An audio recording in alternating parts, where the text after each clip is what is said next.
Wow, she's still wearing the same shirt. Yes, I've been busy.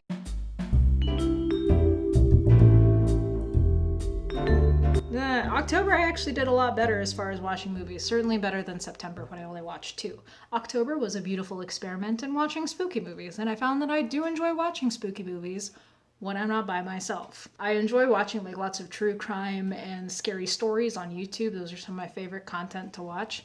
But when it comes to scary movies, I like having other people around. It makes it a lot easier, makes it a little more palatable for me. And so this was a really fun month in watching scary movies, but also watching The Social Network and What If. Both of those were fantastic, and I see myself rewatching those as well. But this was also a banner month for listening to things. I listened to Sparks' album, Kimono My House. Loved that thing to death. Probably my favorite album that I've listened to this month. Really dug the sound. It's these two guys.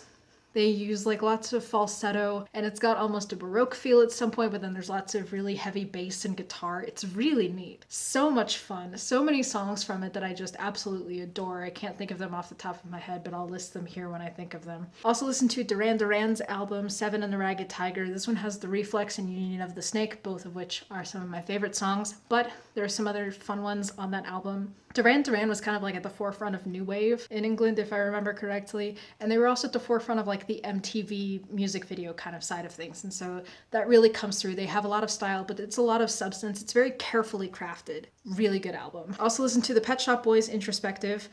So Introspective and Seven and the Ragged Tiger were both recommendations from my sister, and Pet Shop Boys, they were kind of neat. I wasn't sure what I was expecting when I was listening to them, but I really like it. There's something that I can appreciate about a band just being two guys. One of them has a keyboard, and that's it. They're another example of having like a really tightly controlled sense of style, and it works for them. I will say my favorite song from them is probably West End Girls. It's not on this album, but I do like that one a lot. I also listened to the Sex Pistols album, Nevermind the Bollocks, Here's the Sex Pistols. Don't tell my parents. What can I say? It was actually really good. I dug that a lot. It ended up being a convenient tie-in to Burning Down the House by Tim Moore that I read this month, but I also kind of dug the album a lot. That was pretty good. Anarchy in the UK was great. I also listened to Supertramp's album Breakfast in America, and I have now declared war on Supertramp because the longer I listened to that album, the angrier I got. Well, the first two songs were fine, and I will concede that I do like the Logical song, and like all true nemesis, there has to be one thing about them that I do begrudgingly concede was good and well done. But the rest of the album, it was like all of the worst parts of 70s rock in England, and it just came together in the worst experience. Listening wise, I did not enjoy that at all. And the whole time, like, I would send my sister images of like the song titles of like, oh, can we listen to this? We have this song at home. The song at home. And it was... yeah, I didn't like it. I have nothing personally against Supertramp, but professionally, we are now nemesis. I'm sorry, Supertramp. You've made an enemy. Or congratulations. Maybe that's a congratulations. I don't know. I rewatched this month Napoleon Dynamite, which is one of my favorite movies of all time. It's one of those movies that I love watching when I just want to turn my brain off and just enjoy it. I can quote a lot of it. I need to get to the point where I can quote it flawlessly from start to finish. That is when I will have peaked as a person, I think. There's something about it that just works for me. Maybe it's the deadpan performances. Maybe it's the very stationary camera. Maybe it's the fact that a film set in rural Idaho had more people of color in the cast than some movies set in New York. I read Burning Down the House by Tim Moore, as mentioned.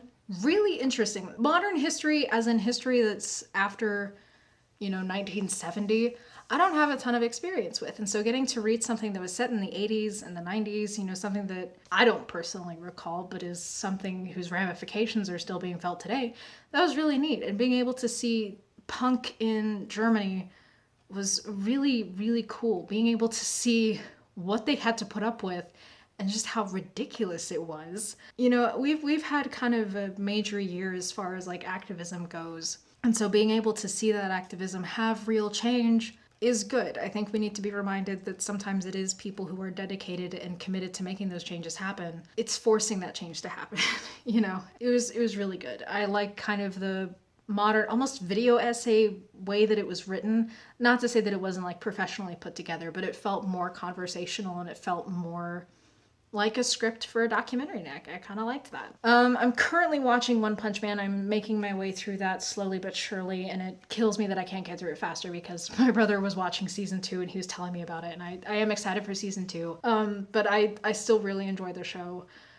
It's still really funny. I've now watched it both dubbed and subbed, and I think for some things I do think the sub works, but there's something about Saitama's dubbed voice that I do just kind of prefer, and that may just be English bias, but the emotion of the character comes through. Emotion, lack of emotion, I don't know. But it's really good. I am also currently watching Emily in Paris, which is a Netflix show starring Lily Collins. She was the only reason I decided to watch the show. It's not good, but it doesn't have to be. I'm not watching it because I expected it to be good. It is the most inane, fluffy garbage I could find on Netflix. And I just wanted to fantasize about loving my job, you know? And it's a good show for that. But at the same time, there have been a couple scenes that have made me laugh genuinely. I'm having fun with the show, and that is what counts. What's coming up in November? I don't know. As of November, we're currently watching Blood of Zeus. I'll have more thoughts on that when we finish the show. Hopefully I'll finish One Punch Man over the course of November. As far as books go, ostensibly I could be writing one, but we're 5 days into the month and that's not happening, I don't think. I would really like to watch a couple other shows. The Queen's Gambit dropped on Netflix. I'm really excited for that. I'm hoping to watch that.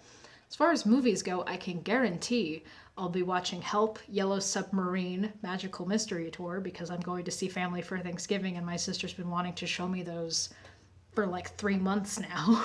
So I'm going to be watching those. And as far as the rest of things go, I've had a couple other things coming out this month that I'm excited for. So I'm looking forward to getting those out. I have a video going up, or has gone up, who knows. And I'm excited for people to see that. As always, thank you so much for watching, commenting, sharing, liking. When videos the view count keeps going up, that does make me excited. As, you know, lame as that is. The fact that the Horns review is doing as well as it's done, didn't expect that, but I'm really impressed. The fact that people are still watching the Classically Abby video. Thank you for that. That's really cool. To the new subscribers, thank you for joining, for hopping on. Makes my day. I hope you continue to stick around and enjoy what you watch. But yeah, no, I think that's all I had to discuss. Thank you so much for watching, and I'll see you next month.